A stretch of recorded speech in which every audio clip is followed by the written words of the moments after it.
Welcome back. This video is not financial advice, and always do your own research. In today's video, we have an exciting one lined up for you guys. We have a sit-down AMA interview with two of the co-founders of Defactor. Now, Defactor is a leader in the RWA space, and they have a lot to say. With the Defactor platform, this includes a complete tokenization toolkit that is multi-chain, modular, and made to scale. Anybody who utilizes their toolkit will have the ability to mint and manage tokens, engage and reward stakeholders, and provide open financial opportunities. The entire process of tokenization while utilizing Defactor is fast, cost-effective, and easy to use. Not only are Adam and Sharif co-founders of Defactor, but they also are heavily involved in RWA.io, which is a global hub for everything RWA, where you can discover, analyze, and build any real-world asset tokenization portfolio. Founders of any crypto projects don't need to reinvent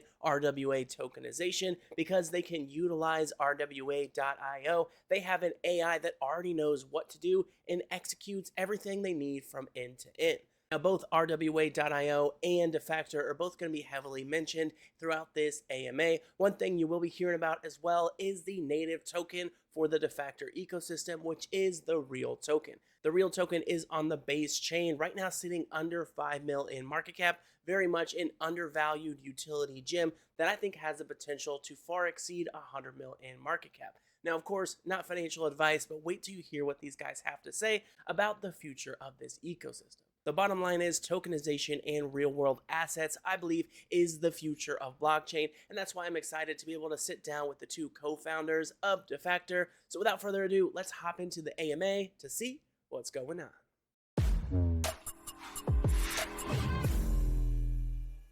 All right, guys, here we have Adam and Sharif, both co-founders from Defactor. Welcome, Adam and Sharif. All good. Great to be here. Oh, lovely to have you guys. So we're going to dive straight into it. Our first question of the day is, can you tell us a little bit more about Defactor?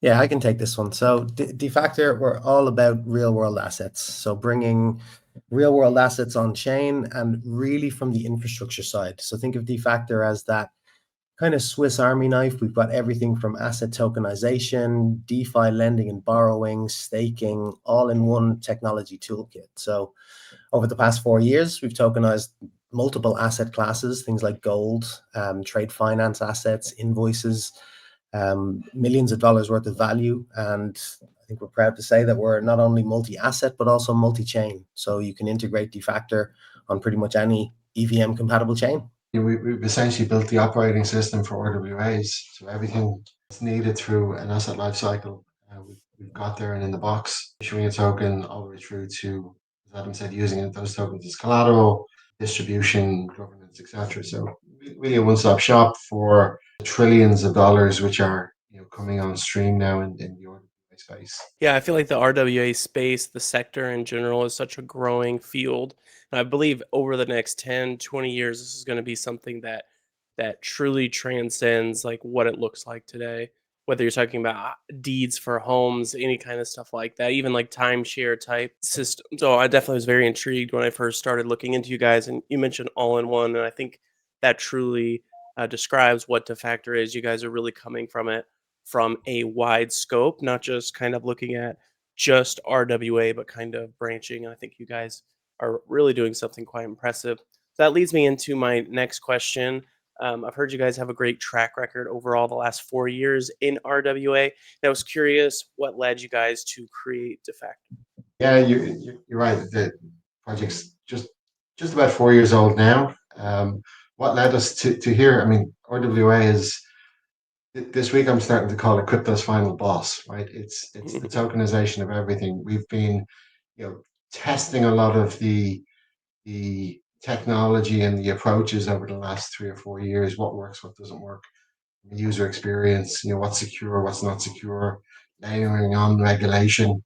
But this kind of final boss idea is we're starting to see institutions from the top down testing billions of dollars worth of assets, tokenizing them. Why are they doing that? They're stripping out costs, they're making it more efficient. Now we're seeing empowering a bottom up side of it where everybody in different corners of the world are tokenizing everything from ideas to rare goods and watches and cars, etc. So this is the big one. This is the one that everybody's positioned to play for. We've been heads down building all the way through the bear market, ready for this. We're in an amazing position going into 2026, where we think it's going to be explosive, especially in the US. If we get this market structure bill through, I think it's going to be explosive. Where we wanted to step in is the kind of to abstract away a lot of the complexity around bringing these assets on chain. It's kind of foolish to assume that the next wave of adoption will come from asset issuers that have their own blockchain team, that have their own smart contract devs, that know how to do all of this stuff in-house. So having tooling, having technology that people are able to deploy either within their own app, so it can be fully white labeled, or using our own UI UX, it reduces the friction. And that's the kind of big point here, because if you've got asset managers that are experts in their respective fields, maybe they run a real estate investment trust or they have gold, commodities, etc., they don't necessarily need to know about crypto. They just need to know that this technology now exists, it's battle tested, it's no longer in kind of POC mode, which I think it really was when Sharif and I first got into this business. There was a lot of banks, institutions writing white papers, etc., but people really weren't diving headfirst. And it was because there was a lack of standardization, a lack of regulation, but a lot of that clarity is here now. So the decks have kind of been cleared, and the next wave of users can start to come online in a frictionless way. Yeah, and that's what it's all about. When you say frictionless, like I think the moment that crypto, Web3, RWAs really hit mainstream, I think is once the users, as you mentioned, don't even realize maybe they're using underlying blockchain technology. That it's presented in a way where they may be able to interact with these different ecosystems without having to be crypto savvy. It's as simple as just participating. And I think the that technology is here and it's growing immensely. Anyways, so on to our next question. So far through building Defactor, is there anything that has surprised you guys? Maybe how universal the problems are, right? Even though it's a global kind of industry, a lot of the problems remain the same, right? As I mentioned, if you had to talk to me maybe 5, 6, 7 years ago, I would have said the problem is the technology. It needs to catch up. 3 years ago, we would have maybe said, look, the regulation's not there. You still need to look for clarity. Now it's not that. Now it's user experience, it's access. As I mentioned, it's basically making things a lot more frictionless. But what I was surprised about is that it doesn't really matter whether you're talking about a piece of real estate in Panama or a piece of gold in South Korea. A lot of the fundamentals remain the same. There's obviously going to be some nuances when it comes to the legal side, etc., how you structure the product. But fundamentally, if you can solve a lot of these base layer problems, it makes it a lot easier to move and move at pace, really. Maybe just approach. I mean, sometimes people can get frustrated that why aren't we there yet? And these things do take time. I think we've seen you know new compliance standards in Europe last year. The US now with Project Crypto is starting to lay out a big framework. And people can get frustrated, especially when everything's moving at the speed of memes on the internet. Right. Why is this why is it not there yet? These things do take time in order to build, and I think we're just starting to see the ripples across the way where there's a tsunami of capital and innovation building, and you know heading for shore. I posted on LinkedIn last week. I think the destination is clear. Everybody knows that we're going to live in a post-tokenization world. We're just not. People are building different rafts or lifeboats, etc., in order to get to that destination. Right. But it's an amazing time to be innovating in the space. Yeah, when you talk about impatience, that's definitely one that a large part of the crypto community has. A lot of people, there's the saying, when Lambo, people want their tokens or their projects to blow up overnight, and a lot of these utility projects, especially within the RWA space, like you're talking about compliance. There's all these different aspects that you have to make sure things are on the up and up. It's not just a meme coin that you can market and catch wind. This is a real real utility that you guys are offering. So these things do take time. Speaking of time, have you guys seen the space evolve over the past 4 years while building Defactor? A lot of theories, white papers. There were certainly security token issuances, but a lot of it was very kind of vanilla in the type of products that were coming out. I think you're starting to see, 2024, 2025 become the year of actual issuances, right? You saw BlackRock with their Biddle fund. You saw multiple large institutions come out with tokenized money market funds, yield-bearing stable coins. And I think that was one of the key changes and trigger points that people started to realize. But kind of like we said, it's a slow burn. It's not the same as some of this other kind of crypto craze that can happen. Oh, you come in here, you can make 1,000x, etc. Maybe you can in certain areas, but it's in the name. It's real world assets. So I think 2021, it's kind of even since I got involved in crypto back in like 2017, 2018, everybody was talking about this. It just wasn't being done yet. Everybody was talking about real estate tokenization or how you could tokenize commodities, move them cross border, etc. But we just didn't see that happening at scale. And I think this is the big things that you're going to see now. The RWAs is not just a narrative, it's going to be part of the financial system. Yeah, it is the future, quite literally. And it's something that will blend within the real world economy, the day-to-day real life, much more than, let's say, when we're talking about like a meme coin or even other utility projects, real world assets, RWA. I mean, this is almost you can see a world in where it can be intertwined with our day-to-day lives. I think that's one thing that's really drawn me to projects like Defactor. When we're talking about the entire sector upcoming, 2026 is right around the corner. Do you guys see anything that may be coming in that may accelerate the growth of the RWA space? I think we're going to see a flagship real estate project, which comes to market and is global news. I would predict that we see that in the first half of 2026, and that will literally open the floodgates of property developers, capital allocators in the space to say, whoa, hang on a second. This is not just a capital formation tool, this is a marketing tool. In Hmm. order to put our development on the map and to really attract attention. And I believe that the capital formation piece of RWA is going to be the kindling that really ignites the sparks of it. It's not that a whole multi-billion-dollar real estate development is just going to tokenize straight away. But if you did just the first 2% and managed to sell that to 1,000 people, sell it out instantly, now all of a sudden you've got a marketing engine that's cheering for the rest of the development. And I believe that kind of hybrid approach between community capital formation and early stage projects is something that we're going to see through 2026 to 2027. And that's what I predict. There's going to be a marquee name, similar name to, one of the presidents, Right. that will Yeah. that will take something to market. That would cause quite the commotion, that is for certain. Now, when you're looking at RWAs, is there a specific category within it that you think is going to potentially have the fastest growth, whether we're looking at commodities, real estate, IPs, credit, any specific category that you think that could really blow up in 2026? I think what we saw a lot this year was kind of a shift from 2024 was a lot around kind of tokenized treasury bills, yield bearing stable coins. So you're actually getting the yield rather than the issuer, which has been different to some other models. This year, you saw a lot of equities come on chain, right? So the X stocks that came on, they're now live and available on multiple of the largest exchanges, plus DEXs as well, which I think is massive.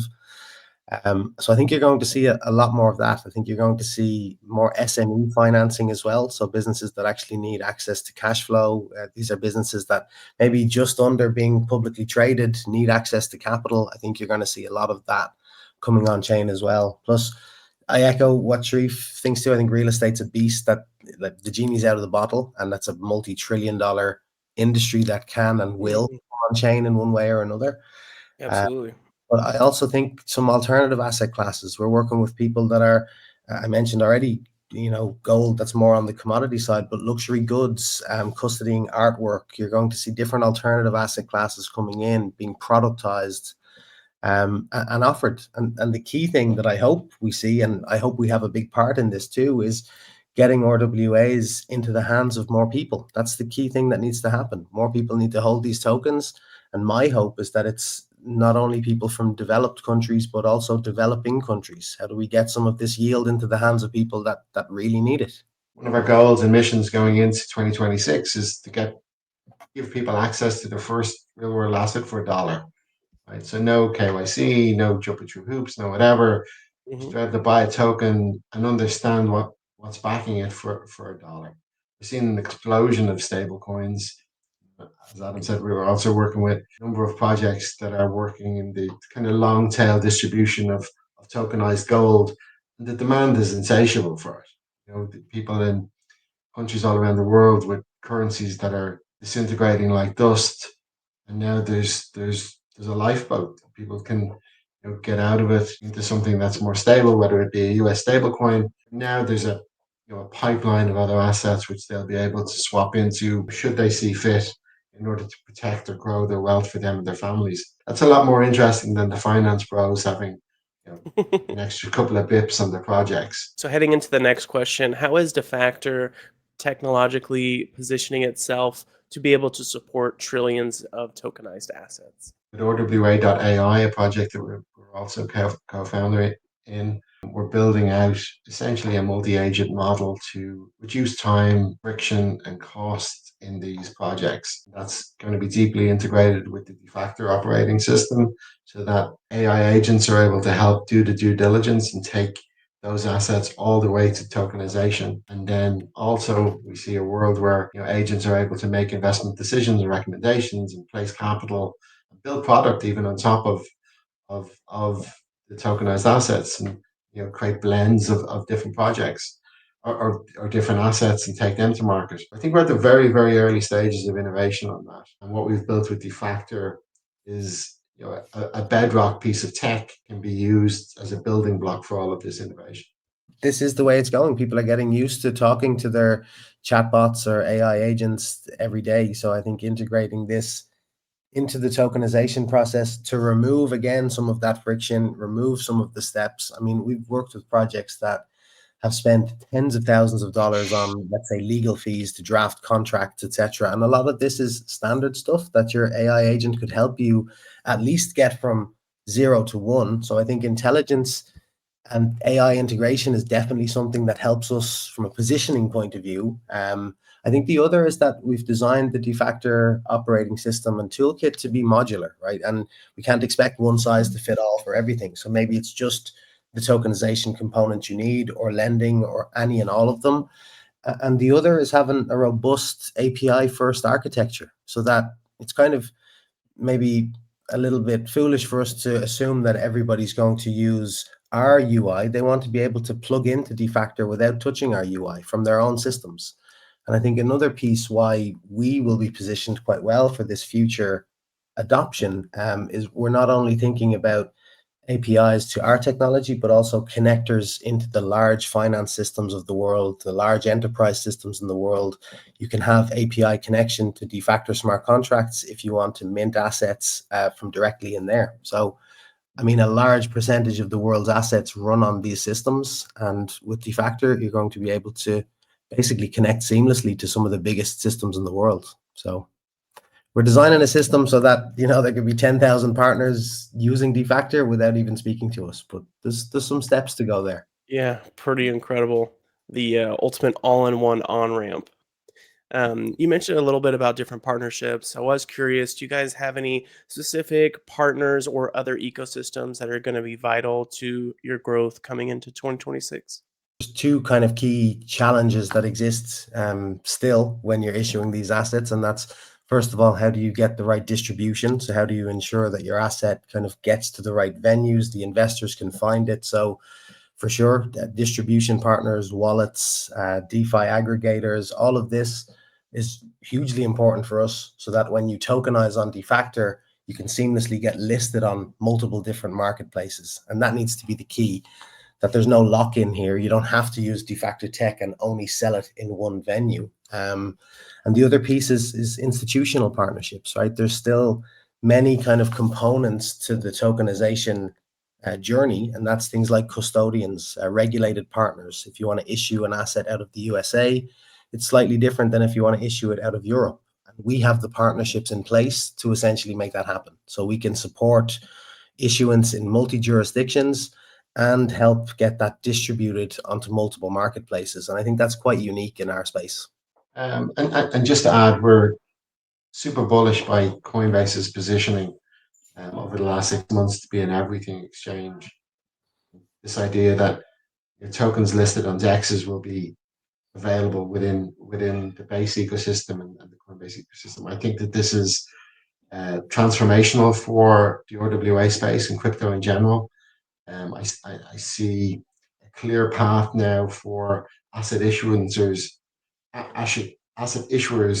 to get their assets in front of millions of people, and I honestly think that that's a major unlock. So super happy for us to be positioned and aligned with that base ecosystem, and we're going to be heavily investing within those environments. I think that that's going to be, as I say, transformational in 2026. That leads me into my next question. We haven't talked too much about the community here with Defactor, but do we have a specific role you guys foresee the community playing as we talk about the next evolution of Defactor? Yeah, absolutely. So from the Defactor community point of view, we've always had kind of, I guess, maybe a little bit of a disconnect where you could use the technology. It was mainly kind of business to business focused. Holding the token didn't necessarily give you access to use the tech, etc. So we're really changing that now and embedding you being a real holder, real being our native token. Yes.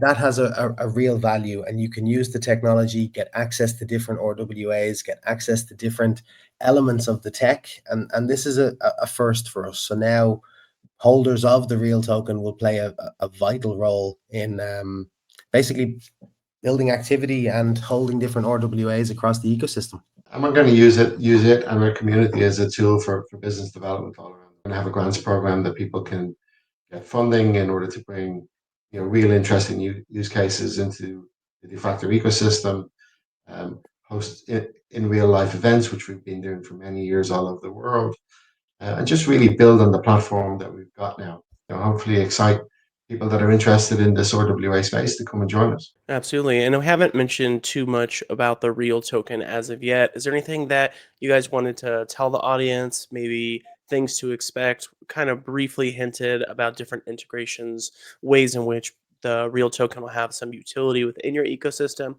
But just curious if you guys have any bonus tidbits for the audience about the real token. Maybe just a little bit of history. Defactor had a different token called Factor up until September. So we've recently rebranded and repositioned all of our trading liquidity onto Base.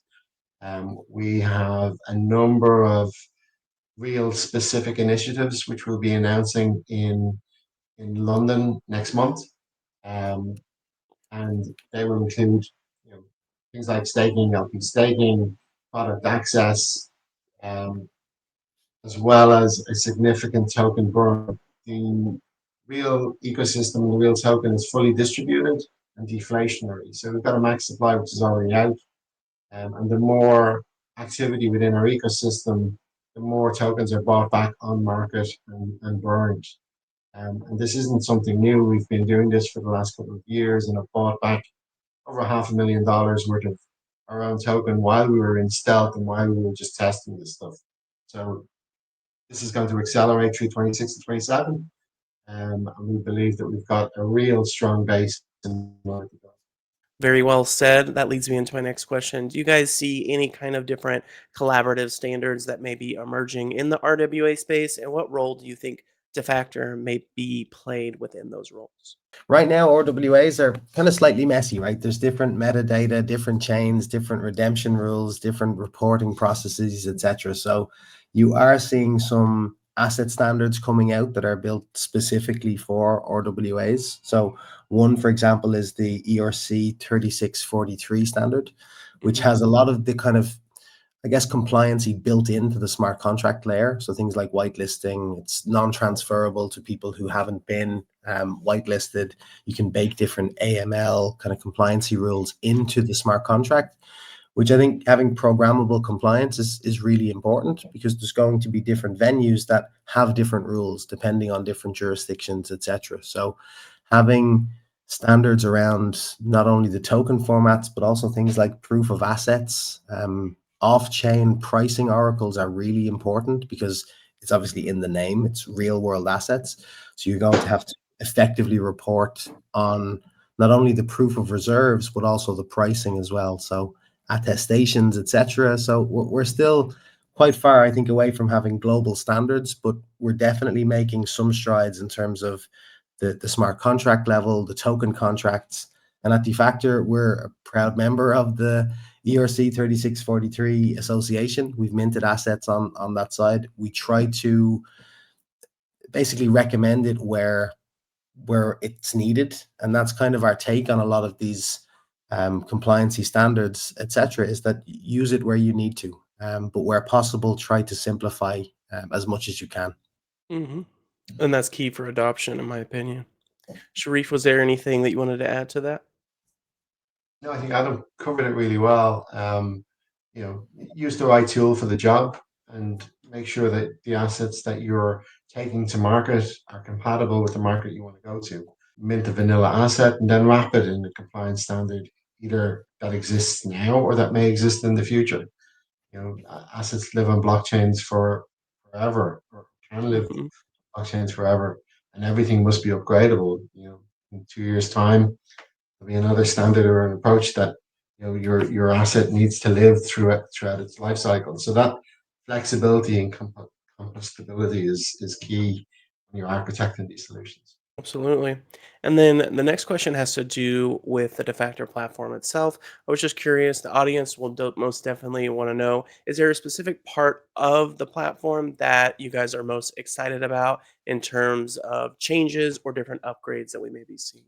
We're going to have a major release just at the start of December, where a user will be able to earn, borrow, or launch a token, all within one super app for base, which is going to be Wow. defactor.io. So on there, you'll be Okay. able to buy your first RWA. If you've got RWA assets that are available within our lending pools, you'll be able to borrow straight away. And you'll also be able to launch what we're calling idea tokens directly onto base. And then if you manage to raise enough capital via a launch pool, which we've also got within Defactor, we'll be able to support with a couple of clicks deployment of those assets on Aerodrome for trading.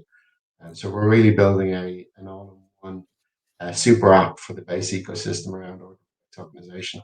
That should be available early December. Wow, that's actually huge.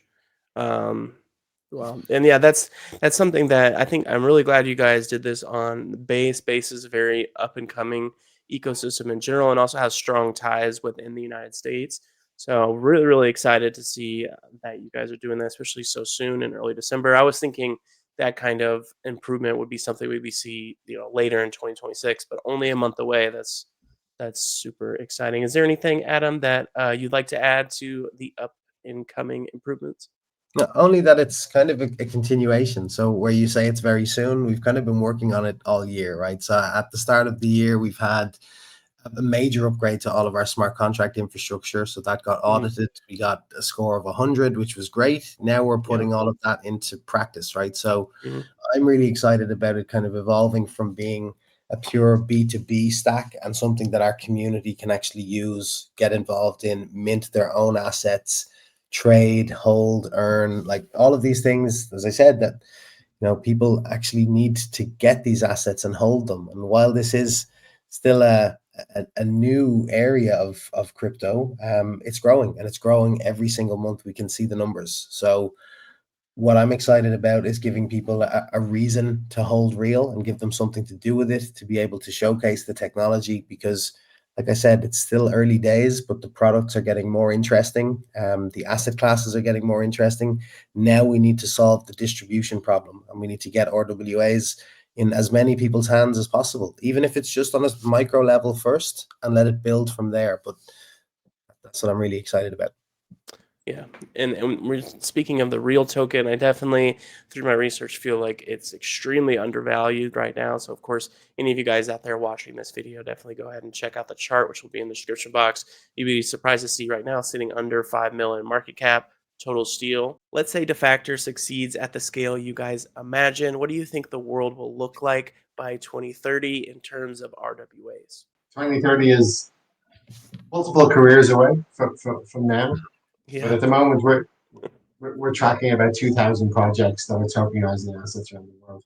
My my over under is 50,000 by 2030. I think there's going to be more than 1,000 projects tokenizing every type of asset in every jurisdiction all around the world. That's going to unlock almost an infinite amount of markets and products that people will be able to invest in. So that's kind of how I see the market unfolding in front of us. And I believe Defacto is perfectly positioned to be a key component within the operating system of all of this asset management. And then Adam, did you have anything you wanted to add? I know 2030 in crypto years, that is like you said, a lifetime. That's very, very far away. I'm sure Well, I the don't know. Time technology is will be moving crazy. fast. Every time I Yeah, check, it's another month has passed, right? So I we're know. close to 2026. I think if Crazy. Defactor succeeds at scale, what does 2030 look like? I think you will be able to invest in RWAs globally. I think you'll have all of the or most of the major neobanks in the world offering some of these tokenized assets. So retail will really be able to get involved, which is great. I think a lot of the liquidity challenges that exist now will kind of dissipate because you'll have things like interoperability, you'll have cross-border lending. All of these things, I think, will happen. And kind of like Sharif said, Defactor can be a key cog in that wheel. We have the technology to bring the assets on chain at scale. And I think you're going to just see a flood of different asset classes coming on and tokenization becoming basically a default layer for multiple different asset types. Tokenization in general and RWAs do seem like the key use case for blockchain coming into the next cycle. And I was curious if you guys agree with that. What's very interesting to me about RWAs is it doesn't really matter if it's a bull market or a bear market, right? And you can make a Mhm. case for it in both sides, right? If the Absolutely. market's going up and you're making money, you're going to need to diversify into different asset classes, etc. If the market's going Mhm. down, you don't want to catch a falling knife, get out and go into maybe more stable assets. So Yep. I think RWA is emerging as that kind of hedge against crypto volatility and currency volatility and Hmm. multiple different types of volatility. I think it's definitely going to play a key part in the next cycle. And I think coupled with AI and intelligence as well, because that's just the way the world is going. Absolutely. And when you talk about hedging against, let's say, inflation, when you talk about RWAs for real estate, as the US dollar or any euro or any currency around the world, as they have massive inflation, well, real estate is that hedge against it because it's going to grow along with that inflation. So that's where one aspect where RWAs, in my opinion, I've always been most fascinated with the real estate side. Obviously, Defactor is coming at it from all different angles, but when you look at hedging against inflation, those real estate uh, tokenization to me is where I see such potential growth within the entire ecosystem. Sharif, is there anything you wanted to add about how RWAs and tokenization are going to be a huge use case coming into the next cycle? I think it's next cycles, and I think it's not just the next two. I think this is, as I said, crypto's final boss. This is bringing Mhm. the digitization of assets and real world value on chain, and it's a multi-decade project. You know, what we're seeing now with the explosion of users, wallets, trading, and perps, and the appetite for putting capital at risk against sometimes it's just an idea or a meme. All of those people are now they've now broken the seal on deploying capital at the speed of the internet 24/7. And when the inventory of RWAs meets that demand, it's going to be explosive and it's going to be forever. And that's what we're positioning for now. Yeah, and that's one thing that I found so fascinating about my research about you guys at Defactor is, when you look at different crypto projects between the different sectors within crypto, there's some projects where you see like, wow, that could potentially grow quite a bit, or I could see that working out. But Defactor is one where you take a look at it and you see a clear 10-year roadmap of different areas where it's going to help out and provide utility for the real world people coming to utilize blockchain, not even necessarily needing to become a crypto enthusiast, but being able to, through RWAs and tokenization, to be able to utilize your platform. So I'm super grateful to be able to sit down and talk to you guys. That unfortunately is the last question I had for you, but I did want to give you one last chance if you guys wanted to say anything for the outro, give any last bits of nuggets of information for the audience. Just thanks, Only thanks for the just, opportunity. We really yeah, enjoyed talking to you and your community, and yeah, excited for the next phase. I am as well. Adam, you were saying, sorry? I was just about to say, no, we're really grateful to be here. Hopefully we can come back and talk to you and your community again. Definitely keep an eye on upcoming announcements in December.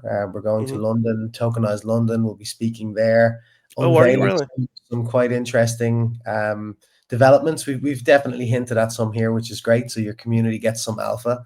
But Okay. please stay tuned and remember what I said. The real token is going to underpin all of this. So by you having the real token, you'll be able to get access to real world assets, and that's a key here. Hmm. And I just imagine for a moment with this 10-year plan for Defactor, being able to secure the real token sub 5 million market cap to me is just a no-brainer. And I'm really excited to be a part of your guys' journey and watch as you guys grow. We're talking about December, but that's just the starting point. I think you guys have a lot in store, and I think really great things are going to be coming for Defactor. So very also blessed to be able to sit down with you guys, and yeah, appreciate it. That's Thank super. you. Thanks very much. Yeah.